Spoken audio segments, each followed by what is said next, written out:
Hi, I'm David. And I'm AJ. And this is the Forgotten Usagi.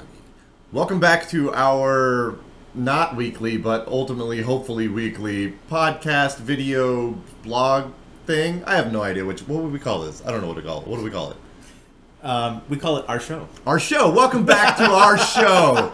There we go. It should be noted that this should be releasing on a Wednesday, although not this Wednesday because this is the Wednesday that I am recording it, but it should be releasing on a Wednesday. It will not supplant our usual Sunday release. That should be happening totally as scheduled. This is just something a little extra because AJ's a good buddy of mine. I like hanging out with him. I like talking old geeky stuff with him, and we're going to continue doing this. We're also going to make an effort to create an audio-only version that should be releasing on the standard podcast places. I don't know anything about podcasts though, so if you have a preferred place to listen to podcasts, leave a comment in the description below or in the comment section below, and maybe we can get audio version going so you can listen to us on your way to work. But there is one quite large elephant in the room, and that is me. That's right. Why are you sitting here and not on the other side of the country? Well, because we both went to VCF Southwest just a few days ago. That's correct. Had a fantastic time, and because you live proportionally so much closer to VCF That's right. Southwest than I do, you were very kind enough to invite me to your place to hang out for a bit and experience this. It's not hanging. I'm putting you to work, man. Oh, yeah, well, but I I consider that hanging out too, right? I mean, I love that. You had to help me lift that Phoenix drive around. I love that thing. How much do you think that Phoenix drive weighs? Only 125 pounds. That's way more than that. The Hawk is 125. It's got to be at least 170. Okay. That's one of the heaviest hard drives I've ever picked up. Okay. Spoiler alert. AJ brought me another Phoenix drive. So we're going to get to work on bringing a Phoenix up on the Centurion sometime soon. But as AJ said, VCF Southwest was just last weekend, and it was an absolute blast. It was. But it was also quite astoundingly busy. Now, there were a ton of workshops and talks and all sorts of wonderful things going on. The wonderful guys who put on VCF Southwest have their own YouTube channel, and all the talks should be uploading there. I checked it this morning, and there's already 3 talks up. One of the talks that I really kind of wanted to be a part of was the Hardware is Hard talk that has June, Kevin, and a lot of other really smart people in it. So I'm quite looking forward to sitting down with the rabbit and watching that one later today. But I took part of a YouTuber streamer panel talk. We had Clint, we had David Murray, we had Adrian Black, all of these super amazing rock stars, and then little old me on the end singing Charlie Daniels' band, The Devil Went Down to Georgia at the beginning. They handed me a microphone. I couldn't help it. I had to sing The Devil Went Down to Georgia. The audience seemed to get into it, which was I'm thankful for because I felt really silly halfway through it. So check out the VCF Southwest YouTube channel. I'll put a link in the description below if you want to see some of the talks from the event. It was pretty awesome. However, it was dramatically busy. Dramatically, yes. My booth was right next to yours, directly next to yours, and I spent the entire weekend 10 feet away from you, and I have absolutely no idea what happened at your booth whatsoever. I'm not so sure I do either. I know. So why don't you tell us what was going on at your booth? Okay, so at the last time we did our show, we talked about what we'd be doing at VCF Southwest, and I announced that I would be flux imaging as a service. Yes. Old magnetic media, anything earlier than, let's say, 1985. So 5 1/4 is probably the newest. 5 1/4 inch floppy disks is probably the newest thing we wanted to do. I also was calling for 8-inch discs, MFM hard drives, or ST506. We'll get to that later. Maybe some large platters. That was probably more your thing than anybody else. But definitely 9-track tapes. And all of you who came to VCF Southwest that visited my table, you guys did not disappoint. I got an overwhelming number of 8-inch discs that just came flooding in, and an overwhelming number of people who said, hey, I have these. I've always wondered what's on them, or I know what's on them, and I'd really like to read them. I'd say there were 10 people and well over 150 discs that came there. That's a lot of discs. A few 9-track tapes that we didn't even get to. Somebody brought up 2 QAC tapes that we didn't even get to, but turns out that they weren't really that interested in seeing what was in there, and they were going to be a little bit more work. But anyway, that took up 80% of the time, And yet, that was only a half of one of my 3 tables of stuff that was That's right, there. because you had some pretty interesting machines set up as well. So Yeah. dare I say, forgotten machines. Dare I say, forgotten machines? So we had some of our T-shirts for sale, forgotten machines right there. It took up half a table. Was doing imaging on another half of the table, and then around the corner we had the Convergent Technologies AWS systems. Now that does not stand for Amazon Web Services. No. That would be quite exciting if Amazon had figured that out in the 1970s. No. This is the Convergent Technologies Advanced Workstation. This particular model came out in about 1982, which was their upgrade to their original 1979 IWS series Integrated Workstation. Integrated Workstation. I was trying to figure out the acronym. Acronyms mean so much, but anyway, it's this, so many acronyms. It's this really bizarre looking machine where you've got the CRT monitor on the left, and on the right there is this vertical box with clips on the front as a paper holder, and that box actually contains the CPU cord, the peripheral controller card, hard drive controller, floppy drive controller, and the 5 1/4 inch floppy and hard drives that you use there's a top slot. Wait, they're top loaders? They're top loaders. You didn't even know that. I did not know that. No, I didn't know that because every time I see it, I get so obsessed with the fact that you can clip paper to it. That is okay, and that's my favorite part about it. And so the most bizarre thing about that is not only is the CPU double as the CPU box double as a paper holder, it's fixed to a platform which is inseparable from the monitor. So you've got this big long board in essence. You got a monitor on the left, this thing on the right, and they call this box on the right not the paper holder, not the CPU. They call it the lectern. Now this actually makes sense to me because I made a faux pas in a previous video where I pretended I was giving a speech, the state of the Usagi. Right, at a podium. I said it was a podium, and I got corrected. That's not a podium. What is it? That is a lectern. Okay, well... So a lectern is what you stand behind that holds your paper. Right, that's exactly... A podium is what you stand on when you win a race. You actually have a good point there. All right, so it's a lectern. So it is a lectern. It is 100% the correct name for it. It's just not a name that I would ever associate with the computer itself. But wait. Well, how could that be the correct name for it? If it's the CPU box. You don't stand behind it and talk. I don't get it. Well, if you put it high enough up, you can stand behind it. Okay. All right. So, no, that requires a whole other level of creativity. But anyway, yes, I did know that's what a lectern was, and it never made sense that they called it that, unless it's holding the paper is what's talking to you. I don't know. Anyway, it's a bizarre set of machines. Next to that, though, you had some trapezoidal-shaped stuff. Oh, yeah. I actually had 2 of the AWSs, and we had them networked, which was kind of fun. Okay. Right, so 2 of them right there. Then next to that, we had, the trapezoidal kind of machine. So around the corner, we actually had our Entrex key-to-disk system key stations, or terminals. Now, I'm working at, and those are hanging out with me, working on restoring an Entrex key-to-disk entire system. But we're several years into this. I think it'll take several years more. But at least we've gotten some of the terminals, which they call key stations, working, and we figured out the proprietary protocol that those things work in. We can actually get text to display on them and get a little bit of response out of the keyboard. And there's one in particular that is really enigmatic, and just recently I and a team of very wonderful folks that have decided to dive in and help reverse engineer some of those things have figured out for the first time how to get text on the screen for one of those, the trapezoids. So those were on display. A key-to-disk system. Yes. Presumably, we talked a bit about this multiple times in the past, and I still don't get it. I don't know. That's okay. I'm not so sure I get it either. My brain's not smart enough.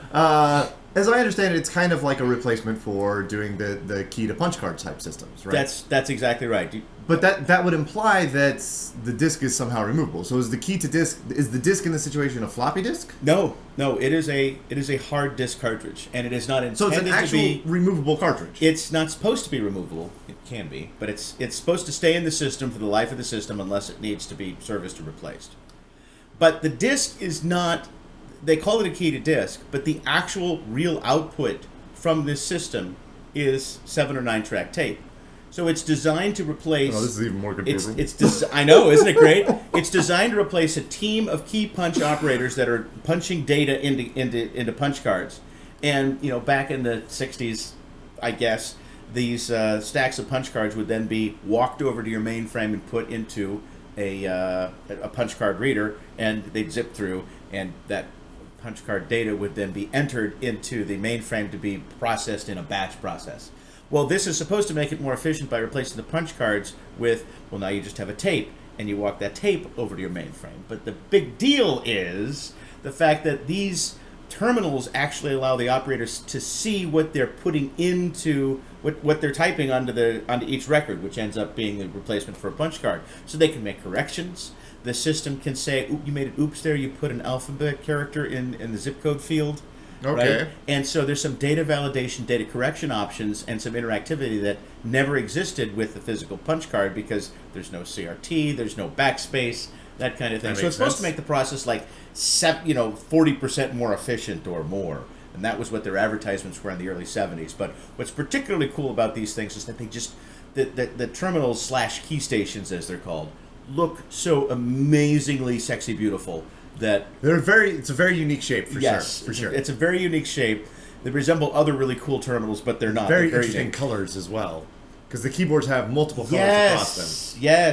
Yes, exactly. And that's back when Keytronic did some really interesting things. So back before they decided to transition to foam and foil. They're magnetic reed switches. Those are just the most amazing key switches ever. But anyway, another thing that's really interesting about the terminals is the fact that the way they communicate with the host, the Entrex 480 system, is nothing at all like serial as we understand it. It is completely proprietary, and the two versions of the terminals are not even compatible with each other. So you can't even get a loopback going on. Right, exactly. Right. So it's a whole challenge just to get these things to do anything at all, which is part of the fun, and that's kind of the thing I like to do on Forgotten Machines. All right, and then when you move around the corner there, you get to my booth. Right. Where things went horribly awry. I wouldn't say horribly. All weekend. So at my booth, we had the special thing on Friday that you were too busy to come see. Understandably so. I visited you 3 times. Yes, you did. Briefly. You did. It was broken all 3 times. I had a spare hawk drive. We had a special venue set up where I could work on this hawk drive. We did manage to get it going. It is a straddle erase hawk drive, and my normal hawk drives are pre-erase. And I was able to take control of that straddle erase drive with the Centurion and get it moving, get it doing some pretty interesting things. But even getting to that point was quite interesting because when the Centurion showed up, it was dead on arrival. So we started off the weekend on the back foot. It turned out we had some flaky backplane connections, and Ken Romaine thankfully was there to help suss it out, and we got it going. And then Saturday morning, I moved all of my junk out of the special venue over to the main area. Spun the Centurion up. We had the mini Centurion. It's directly behind me back there. But if you want to know more about that, I have several videos about what it took to get it to that point. Saturday morning, we spin it up. We start playing Lunar Lander for about 10 minutes, and then all of a sudden, abort 13 disk fail. Well, at least it wasn't the 1201, 1202 error with the real lunar lander. That's right. It just meant that our lunar lander was stuck in perpetual orbit as the machine could no longer proceed. So that was a terrible thing to see, a disk failure first thing on Saturday morning. That means that the system could potentially have been down for the entire weekend. So we kind of dive into panic mode. Ken Romaine pops in the diag card. He starts hitting the MMIO addresses to control the hawk. I've got my head inside the machine looking at the voice coil, and we can see that the voice coil is not moving like it should. We're telling it to do an RTZ, and it's only moving 10 cylinders at a time or something like that. And so we come to the conclusion that the servo control board that sits on top of the magnet and controls the voice coil has died. So we pull that off. I run out to the car and get the servo control board from the drive from Friday. We put it on there, and now the drive is moving and operating like it should, except that our head alignment is no longer correct. The servo control board, whenever you do an RTZ on the Hawk, it seeks out to the forward end of travel, and then it counts backwards to 0 using a linear transducer that creates a sine-cosine pattern. But if the servo control board is not functioning correctly, it can count back to 0 to a different place, ever so slightly different. and that meant that our head alignment was no longer accurate. So we were right back in the same spot of still Saturday morning, still the machine that is essentially useless, even though the drive is functioning. And so what's a guy to do? A head alignment. Right there. The worst environment possible. Right there at VCF, on the floor, crowd of people around, and let me say, you certainly drew a crowd. Well, yeah, that's who else wants to see a disaster in the making? That was a fantastic crowd around your table the entire time. So we had it. Thankfully, I brought all my tools because I knew that things might not go smoothly. And I was elbow deep in a hawk drive with people standing around at the floor of VCF Southwest, which I would say is decidedly not a clean room. Definitely not a clean room. Not the dirtiest, but not a clean room. But we managed to get both the upper and lower head on the removable and the upper and lower head on the fixed aligned, adjusted, got it back together, and the machine worked beautifully for the rest of Saturday until I went to the YouTuber Streamers panel, which happened at 3:30. And that's not up on VCF Southwest YouTube channel yet, but it should be going up pretty soon. And while I was there, I left the machine in the capable hands of Ken Romaine, and he was standing in, I would say, a quite loud environment. Oh yeah, it's a noisy room. It's a lots very of noisy excitement and lots of fans. That's right. It's so noisy that I can't actually hear the hawk drive spinning. It just adds to the cacophony of sound is all. But in the middle of this insane amount of noise, Ken heard something that perked his ears up, and it sounded like a little bit of a zing or a tinging sound. And he put his ear nice and close to the drive, and it sounded like it was coming from the hawk drive, so he unloaded the heads, and the sound went away immediately, and that's a bad sign. Mm-hmm. That means that the heads had crashed. But by the time I came back, the power was down for reasons. For reasons of overload. That's what it was down for. So, before we continue, what was the lowest voltage you saw? Okay, so on my table I actually have a backdrop, and because we learned this from VCF Midwest last year, where the voltage just dropped dangerously low. That's right. And some people lost power at their table because breakers got flipped. Breakers flipped off because they got overloaded. Anyway, this display now shows the voltage at all given times at my table, and so it dropped down to 106, 105, and usually when it got into that range, it wasn't going to be too long before the breaker tripped off and everyone in the adjacent tables just completely lost power. So that was fun. I actually caught it at 101 once, but I didn't get a picture of it. I didn't get a picture of it. 101 is real low. It's impossible. Although, that would have been perfect for my NEC PC8001 because it's a Japanese model, and it runs on 100 volt. Oh. Because that's what the grid in Japan is. Well, I think that 101 lasted for about 3 seconds before everything went down. So, but anyways, I got back from the streamer panel, the power was off, and we had to close it down because it was time to go anyways. So I didn't sleep that night. Came in Sunday morning and ripped the whole thing apart, and sure enough, there was a head crash. But just so happened that there were some pretty smart people there. If you know who June at Nibbles and Bites is, she is an incredibly brilliant programmer and hardware hacker, and it was awesome to have her there at the event. But she also brought her father along, who used to work at Pertec. So I gave him a bit of a call. He came over, and the two of us sat there, assessed the damage from a head crash. Mm-hmm. Usually, if you have an MFM drive that has a head crash, you're done. You use that Kobe into the trash can, right? You're done. But we looked at it, and Ken Romaine thankfully caught it so quickly. He had the heads unloaded in under 60 seconds that the crash had not cut through the oxide layer. And we looked very carefully, and it looked like there wasn't a crash on the lower head. It was just the upper head of the fixed platter. The removable pack looked totally fine. And we were able to clean the platter up. And get it nice and shiny again like glass. That's right. Load the heads and read all the data off of it. And it worked fine is what I want to say. The heads were fine, but our servo control board is starting to fail again. It has to heat soak and get nice and warm before the analog circuitry on it comes into alignment. But we did manage to get it mostly working for the rest of Sunday. So it was a comedy of errors. I do think it was interesting entertainment, It was fantastic entertainment because every once in a while I'd peek over and there's this crowd, and I got a little bit of a sense of what was going on each time, even though I had a bunch of people waiting for me, so I couldn't stay more than a few seconds. That's right. It was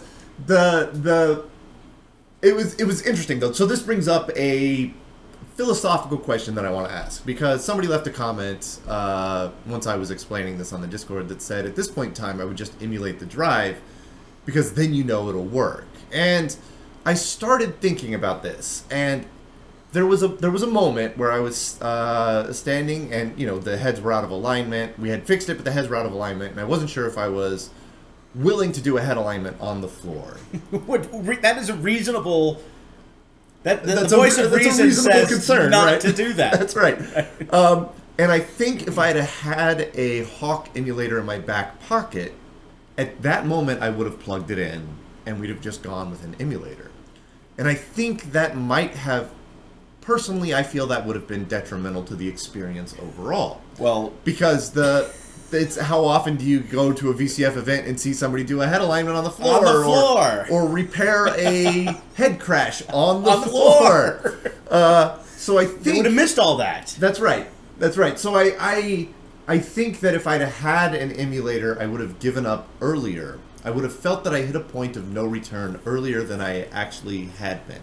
However, if the head crash had not been caught so quickly by Ken Romaine, whose ears were highly tuned to this sound through years of working on these machines, right, it could have very easily turned into a cascading failure that caused a head crash on the lower head, then a head crash on the removable platter, and the entire drive could have been totally dead.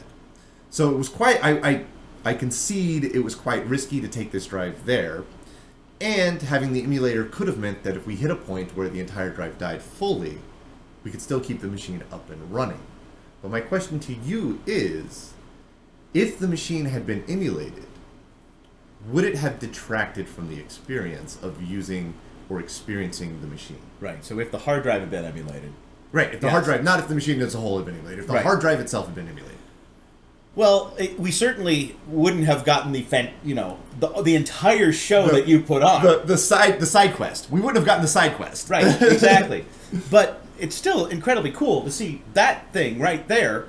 Where is it? That thing right there. Yes, the mini Centurion. It is quite interesting. Yeah, we certainly wouldn't have gotten the show to see that thing right there do all of those. Tools all over the place, everybody watching, you saying stand back, working madman magic on this stuff. We wouldn't have been able to see that. But then again, like you say, it could have been worse. And might have been a lost cause, and you would have gone through the rest of the show without a functioning machine to display, which is a bit of a downer. Yes. So I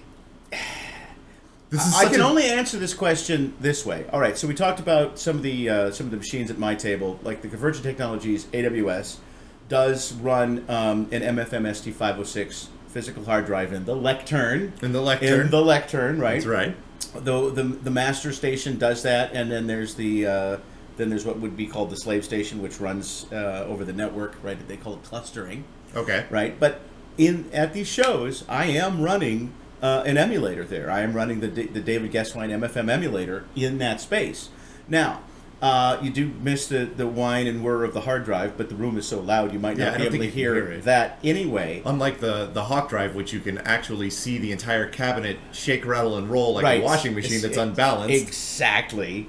So, and I don't feel necessarily too bad about that, but there is a little bit something lost in a quieter environment because you can't quite hear when you can't actually hear the hard drive moving and hear the ka-chunk, ka-chunk, ka-chunk. So I'm somebody who really likes the ka-chunk, ka-chunk, ka-chunk, but I like the option of emulation. And I agree with you.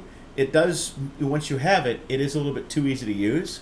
It's a little easy to fall back on. It has to be a personal choice. But quite frankly, I'd rather have it because once you have an emulator, you can actually, if it's designed as well as and is full-featured as the David Guesswine MFM emulator, which we call the Guesswineator, then not only is it going to be able to emulate, it's going to be able to capture the flux transitions off of a real drive, Yes. like copy it in essence, back it up, right? And then rerun it for diagnosis and all. It just opens up so many more opportunities to have it. I absolutely agree that 100% that using an emulator, whether it be an emulated drive or a fully emulated system, is the correct choice for backup, archival, and testing. Yes. But boy, the Kachunka sure is cool, isn't it? Well, then let's not stop using it. That's right. Let us not forsake the Kachunka just because we have an emulator. Let us do our best to keep the Kachunka and have the emulator in the back pocket, literally and figuratively. Is that now the official name for a large hard drive? Kachunka, yeah. Kachunka. On this channel, on this show, yes, it is. We got to get the Kachunka going. So, I think for next year's VCF Southwest, I will give the Centurion a break. Because it's now been to 2 Southwests in a row. And how many Easts? It's been to 1 East. So that particular system has done a bit of traveling. Yes. And I think at this point, a lot of people have managed to get hands-on with it and experience. So I think for the next one, we'll take something else. Now, I think what I'm going to take is not going to help our power draw situation any at all. Oh, wow. Because That's to be expected. I'm planning on taking the completed UE1 vacuum tube computer, which should be totally finished and executing code by that time. But that's probably going to have just as much power draw. Well, I need to give you one of my power monitors so you could put it behind your table and you can just watch the power draw. Exactly. But I do also want to take another big drive to a VCF at some point in time. And that particular big drive is going to be a... Uh-oh. You know this. I do know this. You know this because you've given me one. Well, that would be the Phoenix. Well, no, that's way too heavy. That's going to throw my back out. Come on now. I'm not going to take the Phoenix. The Phoenix is also incredibly fragile. But you've given me another big hard drive. Yes, I have. That I'm building a machine for. Well, let's see. It's not the preamp, is it? No, although that one would be a fun one to take. That would be a fun one to take. Well, it starts with a D. Well, the Diablo! There he goes! Oh my gosh, you're gonna do. Good Lord! That took too long. I had to spoon feed it to you. Well, yeah, you did because I was not putting the 2 and 2 together. That you were going to do that radical difference. But yes, we talked about this last night. Of course. Yes. I brought you a Diablo drive, a Xerox company, Diablo. An actual Diablo drive. Real deal Diablo. And the hope is to get my TMS 9900 homebrew that I've started heavy work on, get that interfaced to Diablo eventually. So maybe not at the next VCF Southwest, but potentially the one after that, 2026. We should have, hopefully, a TMS 9900 based mini computer with a Diablo in it. Amazingly cool. That's right. But this brings up another interesting question that I want to ask you. Uh-oh. I've got all sorts of interesting questions, and I want to hear your opinion on them. But I also want to hear everybody else that's watching opinion. So let us know, first of all, what you think about emulating a hard drive or emulating a machine at a festival like Vintage Computer. Yeah, and maybe when to use it and when not to. That's exactly right. When to use it, when not to use it. Right. So let us know below. But also, this next one I think is quite an interesting question as well, because if I take a TMS 9900 based homebrew with a Diablo on it, this is a machine, aside from the drive, this is a machine that will have been built in the year 2024. Mm-hmm. Now, homebrews, I think, are kind of exempt from being considered too new for a vintage computing festival because I'm using vintage parts. I'm using vintage parts. I'm using a processor from 1979. I'm using a bunch of other interesting things from the late 70s or early 80s. However, what is too new for a vintage, keyword vintage computing festival?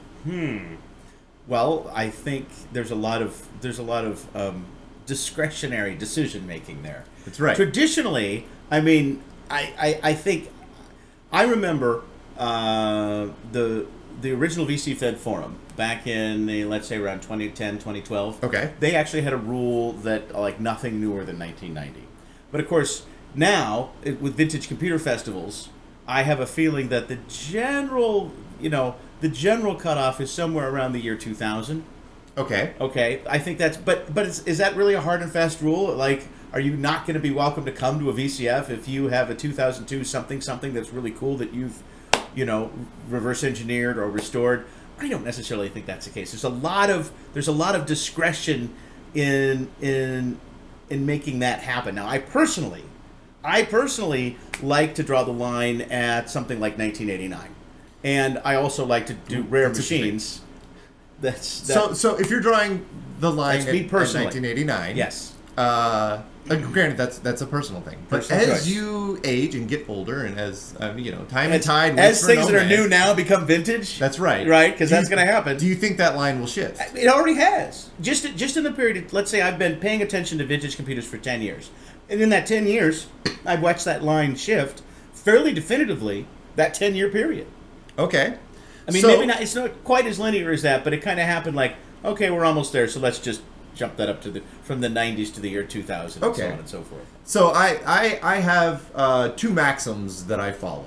The first is I kind of define vintage with the same definition that is terrible, that the United States government defines vintage. I didn't know about this. If you are importing a classic car into the United States, it is Department of Transportation and Environmental Protection Agency exempt at 25 years old. Right. So a lot of states give you antique plates on your car at that age. 25 years of age. Yeah. So I have imported a lot of cars. I've imported about 7 cars at this point. Right-hand drive, hilarious things.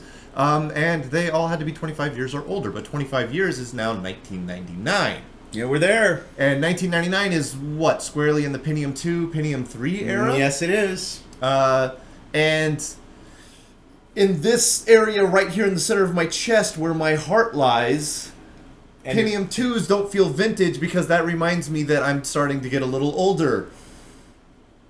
And yet. And so my personal maxim in this room that the two of us happen to be sitting in right now is that I don't want any machine in here that is newer than 1984. Here. In this studio. room. That doesn't mean that I think that things newer than 1984 are not vintage. Right. It means that what I personally want to work on needs to be 1984 or older. Because I was born in late 1984 and I want to be the newest thing in the room. And you shall be. And I am currently, and hopefully that will continue. And in that vein, right, in that thought process, what I think is absolutely so fantastic is at these vintage computer festivals, there's a lot of high school kids and young adults. Absolutely. And they were born after the year 2000. Yes. Right? They might be 20 years old, which means they were born in 2004. They might be younger. And so to them, right, something that was manufactured the year they were born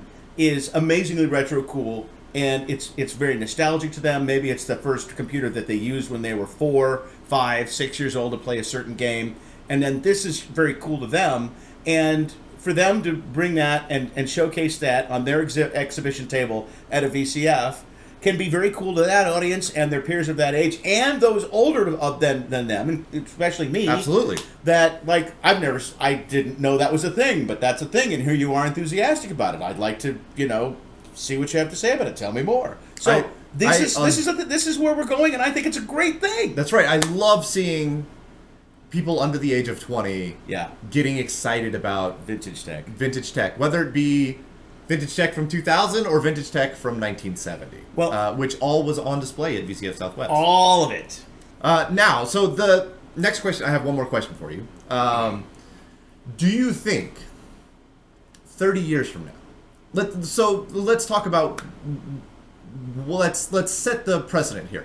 I am restoring old hard drives in here, like the old Hawk drive, and we're bringing Finches up. And this is technology that was bleeding edge technology in the late 1970s. Yes. This was stuff that only CDC with their top of the line tooling could bring up. And yet somehow an idiot in a room with a hammer has managed to restore it. I don't know who that is. And get it functioning today. Right? And I've only been able to do that because I have a lot of modern tools at my disposal. But the question is, do you think that 30 years from now, somebody can restore and bring back to life something like, say, the first-gen iPhone? Or an early Apple MacBook? I would hope so. Expand upon that. Tell me why. Tell me why you think that it would be doable. Well, it's harder because, there's so much more security that's put into those devices. And security, while it was important, was kind of confined to the hardware of the things in this room. Yes. Right? So let's put a perspective on this. So 30 years from now, you're talking about iPhones being 50 years old, right? Oh wow, yeah, it's 2024. Right. So 30 years from now, early That's right. iPhones are in the 50-year range of age, which is like what you have in here. This stuff Pretty close. is 50 It's years pretty old. close. The Hawk Drive is about 1978. Right. So that's not quite 50. That's about 45, I think. Okay. Right. Is that right? Is my math okay? Yeah, I think your math is just fine. And the Okay. Entrex system that I'm working on was from 1971, 72. I was born in So that was 72. 50 years old. So that's 50. That's over 50 years old right there. Right. And along with the Data General Nova, which is the system it was built on, but so on and so forth. So I mean, it's a very different technology than an iPhone. Yes. But cultures change, interests change. I'd like to think that someone will be, really into those things before 30 years from now. Well, they already are. But but setting aside the human interest aspect of it, Yes, technically, do you think it's doable? of course, but harder. But harder. But harder. That's right. Why harder? Smaller components, harder to take apart, layers of security. But so I have a counterpoint to each one of these. Good. Do you think that in the future things like high-resolution microscopes will be much more common, Possibly. which should make working on these things easier? much easier. I mean, you have one in here. I do. For rewinding heads on a That's right. 1978. Perfect. That was thank you, Mr. Make Stuff. Thank you for sending that along the way. And we're going to dig into that and try to rewind some Hawk heads. Spoiler alert. Don't know when that video is coming up, but it is coming up. But also, I think you mentioned security a couple of times. Yeah, I did. I think we have a wonderful example of how to overcome this already on display.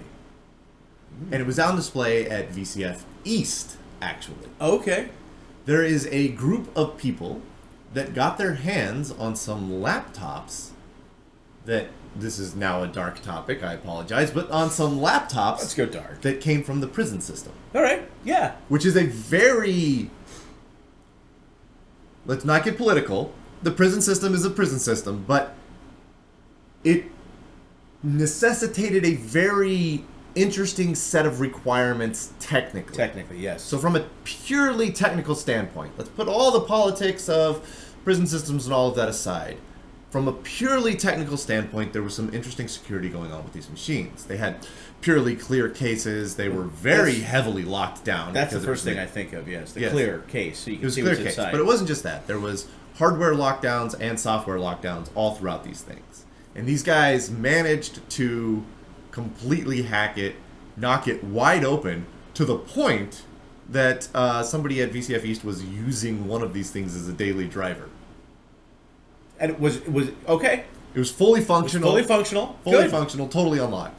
And the story, I don't remember it offhand, but I'll get some links and I'll put them in the description below. So if you want to know more about that story, the story behind that is absolutely fascinating. And I don't know how much of it is allowed to be made public and not allowed to be made public, Well, but I think there is some public information out there on How it. old are these laptops? Not that old. They're moderately modern. So they're not 20-year-old laptops or 10-year-old laptops. They might be 10-year-old laptops, Okay. but they're not super. They're not. We're talking like mid-90s. You can drop it off of a building and crater the concrete with it, right? Right. Right. I mean, early laptops and luggables were not known for being lightweight. That's why we call them luggables, That's not right. portables anymore. That's because right. we have a concept of like, That's right. luggable is a fantastic name for those devices. It is. It is. They are. I don't have the strength to. No, you're to haul a only luggable around. lifting 175-pound Phoenix drives. You don't have the strength to lug those things I don't. with handles. Maybe the patient. Maybe we'll say the patience. I don't have the patience to lug one of those things around. All right, with me. Your patience is spent on the Phoenix drives. Gotcha. That's right. Yeah, That's right. gotcha. All right. So AJ, what do you have coming up next? What are you working on next once you get back home? Oh, let me think. I know, like me, you've got a priority list of things to do. Yeah, after I get things cleaned up and get my lab more presentable again after VCF Southwest for this show, after I do Yes, that. that's right. Then I want to continue work on what I'm calling the Entrex trapezoid, which is the newer version of the terminal that actually connects to this key-to-disk system.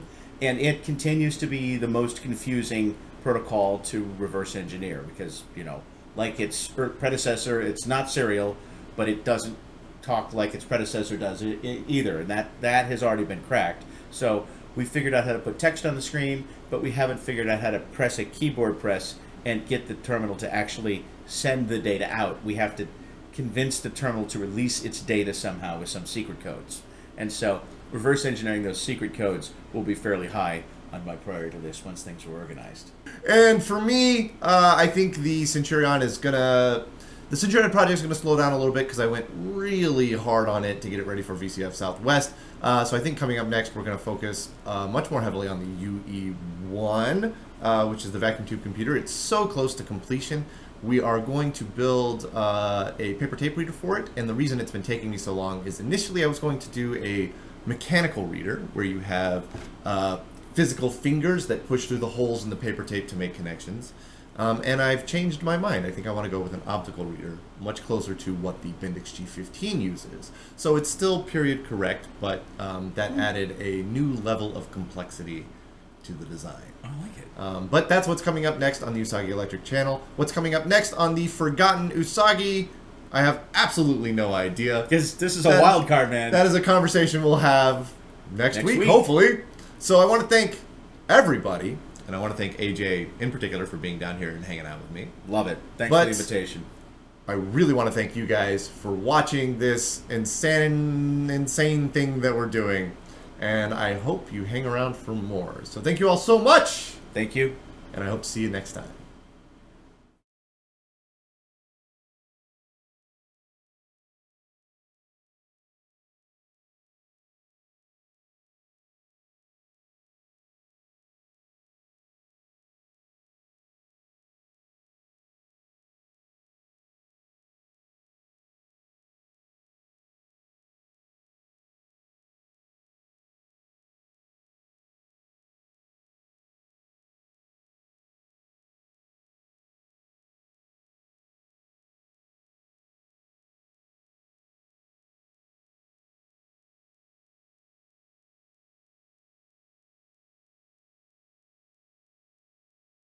I had another question. I forgot what it was. I lost my train of thought. Okay. Where am I going with this? It was a good question. Well, we'll come up with it. No, it was really good. What was it?